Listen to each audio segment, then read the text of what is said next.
مسجد میں سیمنٹ کی بوری دینے سے پہلے پڑوس میں دیکھ لیجئے، اگر کوئی حاجت مند ہو تو آٹے کی بوری پہلے دیجئے۔ بلندی جن کی خواہش تھی چٹائی پر اتر آئے، لگائی تاج کو ٹھوکر گدائی پر اتر آئے، جو دیکھا ماں کو تنہائی میں سوکھی روٹیاں کھاتے تو بچے پھینک کر بستہ کمائی پر اتر آئے۔ ہم نے آداب کے چکر میں قرآن پاک اتنا اونچا رکھ دیا کہ اب ہاتھ نہیں پہنچ رہا۔ عین ممکن ہے کہ ہم جنت میں بھی نہ ملیں، یہاں ذات کا مسئلہ ہے وہاں درجات کا۔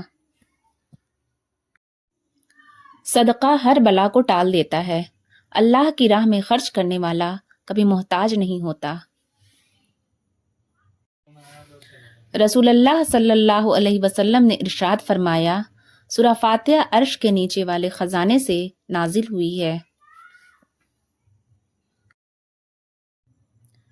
رشتوں کے بازار میں آج کل وہ لوگ ہمیشہ ہی اکیلے پائے جاتے ہیں جو دل اور زبان کے سچے ہوتے ہیں۔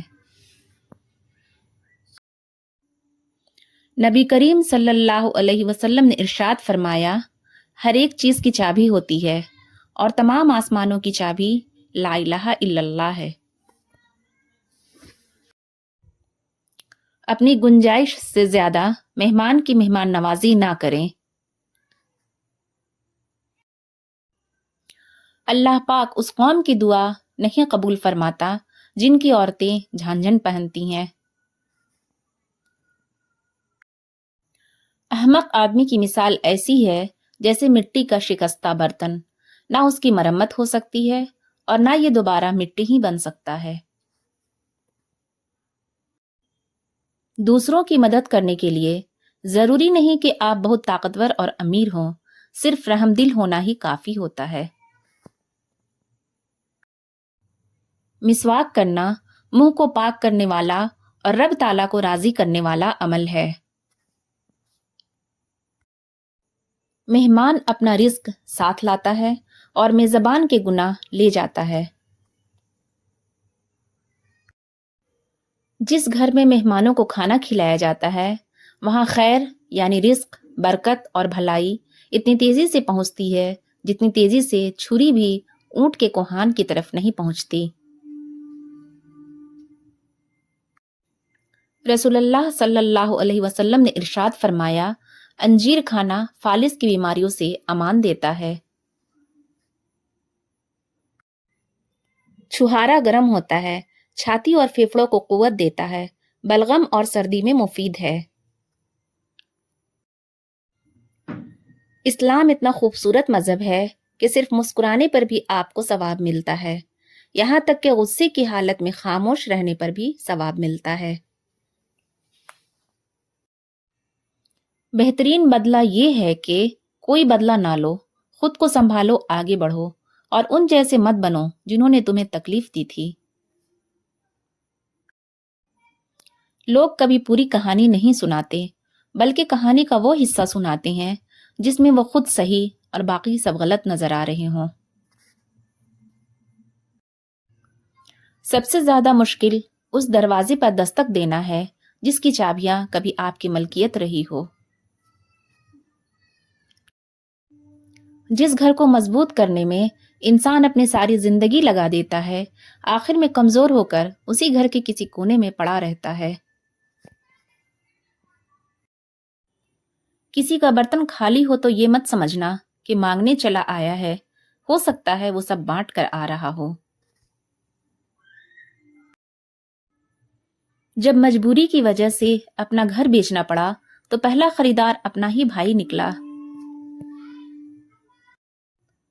کچھ لوگوں کی عادت ہوتی ہے ہر بات میں تانے مارنا، مذاق اڑانا یا خامی نکالنا۔ ایسے لوگوں کی باتوں سے پریشان مت ہو، یاد رکھیں بچھو کی فطرت میں ہمیشہ ڈنک مارنا ہوتا ہے۔ کسی کی مدد کر سکتے ہو تو کر دو اور بدلہ اللہ پاک پر چھوڑ دو، اس سے زیادہ نفع کا بزنس نہیں دنیا میں۔ انسان کا ماضی چاہے کتنے ہی گناہوں سے بھرا ہوا ہو، اس کا مستقبل ابھی بالکل پاک ہے، کیونکہ رب کریم بندے کی توبہ کو پسند فرماتا ہے۔ مجھے بہت ڈر لگتا ہے کسی کا دل میری وجہ سے نہ دکھے. مجھے اچھا لگتا ہے کہ سب خوش رہیں. میں ہنسی کا سبب نہ بن سکوں تو کسی کے آنسوؤں کی وجہ بھی نہ بنوں. حضرت علی رضی اللہ عنہ نے فرمایا، محنت کا پھل اور مسئلے کا حل رب دے گا. یہ مت سوچو کب دے گا، جب دے گا بے حساب دے گا. مشکل وقت میں ہمیشہ دعا مانگا کرو، کیونکہ جہاں انسان کا حوصلہ ختم ہوتا ہے وہاں سے اللہ پاک کی رحمت شروع ہوتی ہے. لوگوں کا شکوہ نہ کرو بلکہ خود کو بدلو. پاؤں کو مٹی سے بچانے کا طریقہ جوتا پہننا ہے، نہ کہ سارے شہر میں قالین بچھانا. کانچ پر پارا چڑھا دو تو وہ آئینہ بن جاتا ہے، اور کسی کو آئینہ دکھا دو تو اس کا پارا چڑھ جاتا ہے. مریض کی عیادت کرنے والا واپس آنے تک جنت کے باغ میں رہتا ہے. کھانا ٹھنڈا کر کے کھاؤ، اس لیے کہ گرم کھانا کھانے سے برکت اور وسعت رزق ختم ہو جاتی ہے. گھر کے دروازے کے پیچھے خاک یا کوڑا مت جمع کیا کرو، کیونکہ وہ شیطان کی جائے پناہ ہے. شیطان کوڑے پر بیٹھتا ہے. رسول اللہ صلی اللہ علیہ وسلم نے ارشاد فرمایا، قرآن پڑھا کرو، کیونکہ قیامت کے دن یہ اپنے پڑھنے والوں کے حق میں سفارشی بن کر آئے گا. ماں کی دعا اولاد کے حق میں بہت تیزی سے قبول ہوتی ہے. حضرت عائشہ رضی اللہ عنہا نے فرمایا، موت کو بہت یاد کرو، اس سے دل نرم ہو جاتا ہے. دنیا مومن کے لیے قید خانہ ہے اور کافر کے لیے جنت ہے. ساری زندگی کوئی جینے کی وجہ نہیں پوچھتا، لیکن مرنے والے دن سب پوچھتے ہیں کیسے مرا. دوسروں کے گناہ گنتے رہنے سے بندہ خود پارسا نہیں بن جاتا.